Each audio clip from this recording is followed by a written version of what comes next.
श्री कृष्ण कहते हैं, मन खुश रहे हमारा और इस जगत का कल्याण हो। हम सभी चाहते हैं, पर जैसी हमारी कामना है वह कभी पूरी होती नहीं। मन में तरह तरह के गंदे विचार मनुष्य के दिमाग में घूमते हैं। ऐसे में प्रश्न आता है कि मन में अच्छे विचार कैसे लाए। विचार उठते हैं मन से, इसलिए मन क्या है यह हमें पता होना चाहिए। इसके बाद ही हम गंदे और अच्छे विचारों के खेल को समझ सकते हैं। देखिए, मनुष्य का जीवन विचारों से ही तो है। किसी के मन में विचार आता है खुद को और इस दुनिया को बेहतर बनाने का, तो किसी को आत्महत्या का विचार आता है। इन विचारों से परेशान होने से पूर्व हमें समझना होगा कि आखिर मन में विचार कैसे आते हैं, मन में विचारों की उत्पत्ति कैसे होती है। मनुष्य को अपनी स्थिति के अनुरूप ही विचार आते हैं। मनुष्य की हालत यदि मजबूरी की है तो उसके कर्म भी मजबूरी में होंगे। यदि हालात बुरे हैं तो विचार भी बुरे ही आते हैं।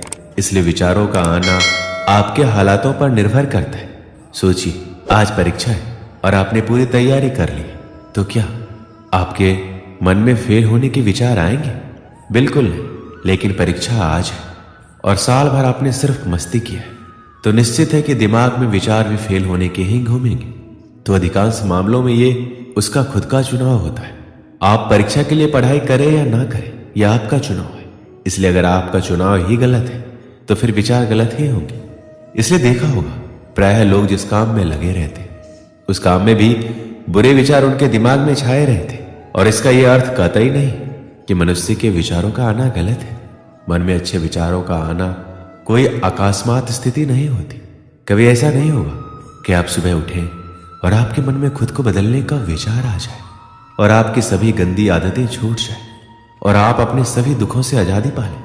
ऐसा नहीं होगा। मन में अच्छी सोच लाना इतना भी मुश्किल नहीं है। अगर आपका कोई साथी है तो आपको किसी भी चीज को लेकर भड़का रहा है या बुरा सोच लाने के लिए प्रेरित कर रहा है, तो उससे आपको अलग रहना है। ऐसे लोगों से जितना जल्दी हो सके दूरी बना लीजिए और खुद को व्यस्त रखने की कोशिश कीजिए। जरूरी नहीं कि काम करके ही खुद को व्यस्त रखा जा सकता है। आप चाहे तो खुद को व्यस्त रखने के लिए अपने पसंद का काम भी कर सकते हैं। इससे आपको बुरा सोच नहीं आएगा। आप सदा खुश रहेंगे तो मन में अच्छी सोच भी आएगी। बुरी चीजों से दिमाग हटाकर आपको अच्छी चीजों पर लगाना होगा। जैसे आप शांत वातावरण में जाकर बैठे। कई बार शहरी शोरगुल के कारण हम परेशान हो जाते हैं।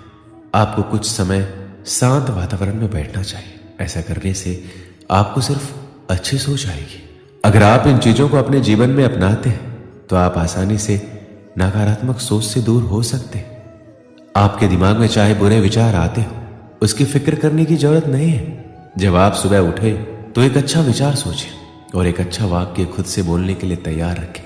जैसे कि मैं आज बहुत खुश हूं, आज मेरी मनोकामना पूर्ण होगी, या मैं अच्छे विचारों वाला व्यक्ति हूं। आप कोई भी सुविचार सोच सकते हैं। तो यह अभ्यास आपके जीवन को बदलने के लिए कुछ दिनों बाद सक्रिय होने लगेगा। आपका मस्तिष्क ही आपका भविष्य निर्माण करता है। जब भी आप बिस्तर पर सोने जाएं तो इस बात का ध्यान रखें कि आप क्या सोचते हुए सो रहे हैं। यदि नकारात्मक विचार है तो उसकी जगह अपने और अपने परिवार के लिए कुछ अच्छा सोचकर सोए या अपने इष्ट देव के नाम का जप करते हुए सो जाए। आपका अंतिम विचार ही पूरी रात आपके दिमाग में चलता रहता है, जिसका आपको पता नहीं चलता है। यह विचार ही आपके जीवन को सबसे ज्यादा प्रभावित करता है। इस विचार का सबसे अच्छा होना जरूरी है। अतः सोते समय अच्छे विचारों को दोहराते हुए सोना चाहिए। मन में किसी प्रकार का भय और शंका लेकर नहीं सोना चाहिए। इसलिए जब भी आप सोएं तो एक अच्छे विचार के साथ सोएं। दोस्तों, इसे मैं एक कहानी के माध्यम से समझाता हूं। एक बार एक आदमी ने अपनी सारी जमा पूंजी से एक सुंदर घर बनवाया। गृह प्रवेश के एक दिन पहले उसके घर में आग लग गई और पूरा घर धू धू कर जलने लगा। सब लोग आग बुझाने में लगे थे, लेकिन वह आदमी बाजार गया और मिठाई का डब्बा ले आया। जैसे ही वह मिठाई सब लोगों में बांटने लगा तो लोगों ने सोचा शायद घर जलने के कारण इसको गहरा सदमा लगा है, इसलिए इसे समझ नहीं आ रहा है कि इस समय इसे कैसे रिएक्ट करना है। फिर किसी ने पूछ लिया, भाई तेरा घर जल गया है, तू लड्डू बांट रहा है? और वो उत्तर सुनकर प्रश्न पूछने वाला निःशब्द हो गया। उस आदमी ने उत्तर दिया कि आप लोग ये देख रहे हो कि गृह प्रवेश से पहले मेरा घर जल गया, लेकिन मैं ये सोच रहा हूं अगर मैंने गृह प्रवेश कर लिया होता तब आग लगती तो मेरे घर के साथ साथ मेरे परिवार वालों को भी नुकसान हो सकता था। इसलिए मैं ईश्वर का धन्यवाद कर रहा हूं कि आपने मेरे परिवार को बचा लिया। अगर जीवित रहे तो घर तो और भी बन जाएंगे। इसलिए सकारात्मक सोच के साथ नजरिया भी सकारात्मक रखना जरूरी है। अच्छी आदतों से अच्छा होता है और बुरी आदतों से बुरा। यदि आप में किसी भी प्रकार का नशा करने, गाली बकने, क्रोध करने, ईर्ष्या करने, अनावश्यक भोजन करने और किसी का अपमान करने या अन्य किसी भी प्रकार की गंदी आदतें हैं, तो फिर आपका वर्तमान और भविष्य भी वैसा ही होगा। बुरी आदतें डालनी नहीं पड़ती, वो संगत से स्वतः ही निर्मित हो जाती है। आप अपनी बुरी आदतों को छोड़ने की चिंता करने की बजाय अच्छी आदतें डालना शुरू करें।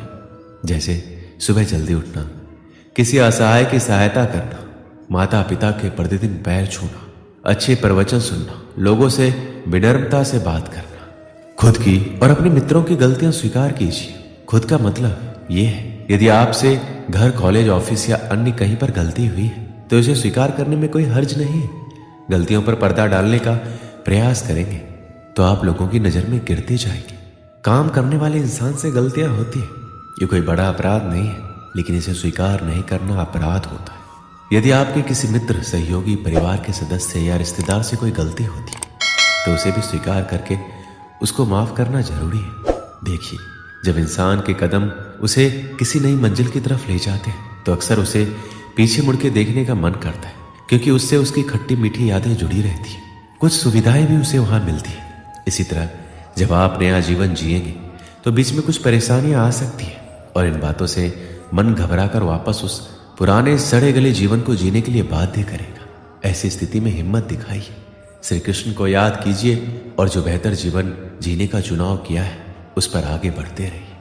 पुराने समय में एक सेठ नदी किनारे वाले गांव में रहता था। कभी कभी नाव में सामान भरकर दूसरे गांव में व्यापार करने जाता था। उसके आसपास बहुत धन संपत्ति थी। वह नाव से सफर करता था, लेकिन तैरना नहीं जानता था। एक दिन वह दूसरे गांव से सामान बेचकर अपने घर लौट रहा था। नदी के बीच में उसकी नाव में छेद हो गया। नाव में पानी भरने लगा। सेठ डरने लगा कि अब वो डूब जाएगा।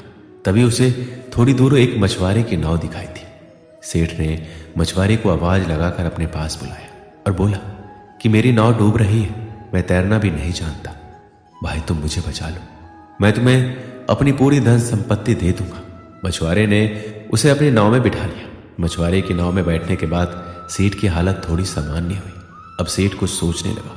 वह मछुआरे से बोला, भाई, अगर मैं तुम्हें मेरी पूरी संपत्ति दे दूंगा तो मैं अपने घर परिवार का पालन कैसे करूंगा? मैं तुम्हें पूरी नहीं, आधी संपत्ति दूंगा। मछुआरा चुपचाप नाव का चप्पू चला रहा था। सेठ फिर सोचने लगा। कुछ देर बाद उसने मछुआरे से कहा, भाई, मेरी संपत्ति में मेरे बच्चों का भी अधिकार है, मैं तुम्हें आधा नहीं, 1/4 संपत्ति दूंगा। मछुआरे ने कुछ नहीं कहा। कुछ ही देर में नाव किनारे पहुंच गई। अब सेठ की सोच पूरी तरह बदल चुकी थी। वह सुरक्षित किनारे पर आ गया था। सेठ ने सोचा, इसने मेरी जान बचा के कोई बड़ा काम नहीं किया, यह तो इसका धर्म था। यह सोचकर सेठ ने मछुआरे को सोने का एक सिक्का देना चाहा, लेकिन मछुआरे ने यह लेने से मना कर दिया। सेठ ने वह सिक्का भी अपने पास रख लिया और वहां से चला गया।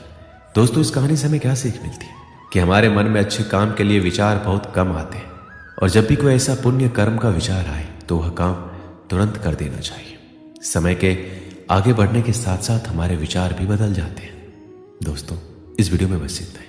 मिलते हैं अगले वीडियो में। अपना ख्याल रखिएगा। जय श्री कृष्ण।